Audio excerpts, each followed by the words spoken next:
যদি কখনো বেতেরের নামাজ কোনো কারণবশত, ধরুন রাতে পড়ব কিন্তু ঘুমের কারণে হলো না বা ভুলে গেলাম, মিস হয়ে গেল, তাহলে তার বিধান কি? তার বিধান হচ্ছে, এখানেও ইখতিলাফ আছে। কেউ বলছেন যে কাজা করবে, বেতের হিসাবে কাজা করবে, কিন্তু এটা আসলে সার্বিক দলিলের আলোকে আমরা দেখি যে এটা শুদ্ধ নয়। বরং মানে দিনের বেলায় তো আর কোনো বেতের নাই, দিনের বেলায় কোনো বেতের নাই। তাহলে বেতের হচ্ছে, দিনের বেতের বলতে আমরা মাগরিবকেই বুঝি, যেহেতু দিন শেষে সেটা পড়া হয়, যখন দিনটা ঠিক শেষ হয় সূর্যাস্তের সাথে সাথে সেটা পড়া হয়। অতএব যেমন সকালবেলায় দুপুরবেলায় বেতের পড়ার কোনো অপশান নাই, সেটাই শুদ্ধ।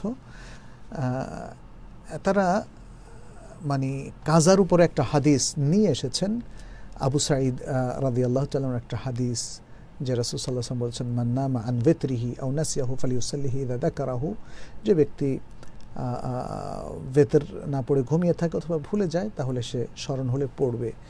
ঠিক আছে, সেটা তো রাতের মধ্যে, সেটা রাতের মধ্যে। কিন্তু ফজরের আগে যদি বেতের না পড়া হয় তাহলে এটাকে এইভাবে কাজা করার সুযোগ নেই। তবে অন্যভাবে পড়ার সুযোগ আছে, অন্যভাবে পড়ার সুযোগ আছে। সেটা কি? সেটা হচ্ছে সে জোর করে পড়বে। দলিলটা কি? যে সমস্ত ওলামা ইকরাম বলেছেন যে সে জোর করে পড়বে, তার দলিলটা কি? দলিল হচ্ছে একটা হাদিস যেটি ইমাম মুসলিম বর্ণনা করেছেন তার সহিহ মুসলিমের মধ্যে, আয়েশা রাদিয়াল্লাহু তাআলা আনহা থেকে, যে তিনি বলছেন, আন্না রাসূলুল্লাহ সাল্লাল্লাহু আলাইহি ওয়াসাল্লাম কানা ইযা ফাতাতহু সলাতু মিনাল লাইল মিন ওয়াজআইন আও গায়রিহি, যে রাসূলুল্লাহ সাল্লাল্লাহু আলাইহি ওয়াসাল্লামের রাতের কোনো সালাত যদি ফৌত হয়ে যেত ব্যথা বেদনার কারণে অথবা অন্য কোনো কারণে, সাল্লা মিনাল নাহারি তিনতাই আশরাত রাকাতান, তাহলে তিনি দিনের বেলায় 12 রাকাত সালাত পড়তেন, তিনি দিনের বেলায় 12 রাকাত সালাত পড়তেন। তো এর দ্বারা বোঝা গেল যে রাতের সালাত মিস হলে দিনে পড়ার একটা অপশন আছে। এবং এই হাদিস থেকে বোঝা গেল যে রাতের সালাত মিস হওয়ার পরে দিনে তিনি জোড় পড়তেন, বেতের অর্থাৎ বিজোড় করে পড়তেন না। যদিও এটা রাতের সালাতের কথা বলা হচ্ছে, কিন্তু বেতেরও রাতের সালাতেরই অন্তর্ভুক্ত, রাতের সালাতেরই অন্তর্ভুক্ত। এখানে আরেকটা জিনিস লক্ষণীয়, রাসূল সাল্লাল্লাহু আলাইহি ওয়াসাল্লাম রাতে বেতের সহ কয় রাকাত পড়তেন? আয়েশা রাদিয়াল্লাহু তাআলার হাদিস, যেটা সহিহ বুখারী মুসলিমের হাদিস, যে রাসূল সাল্লাল্লাহু আলাইহি ওয়াসাল্লাম রমাদানে এবং রমাদানের বাইরে রাতের সালাত 11 রাকাতের বেশি পড়তেন না। তাহলে রাতের সালাত বেতের সহ মিস হলে, অর্থাৎ 11 রাকাত মিস হলে পরের দিন কত রাকাত পড়তেন? 12 রাকাত পড়তেন। কয় রাকাত বাড়াতেন? 1 রাকাত বাড়াতেন।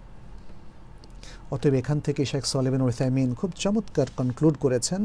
তিনি বলেছেন যে যেহেতু বেতের সালাত এর ওয়াক্তটা শেষ হয়ে যায় ফজর উদয়ের সাথে সাথে, অতএব ফজর উদয় হলো অথচ আপনি যদি বেতের না পড়ে থাকেন তাহলে আর পড়বেন না, আর পড়বেন না। কিন্তু কি করবেন? আপনি চাশতের নামাজের সময় 12 রাকাত পড়বেন। 12 রাকাত মানে যদি 11 রাকাত পড়ার কথা থাকে, আর যদি 3 রাকাত পড়ার কথা থাকে তাহলে 1 রাকাত মেলাবেন।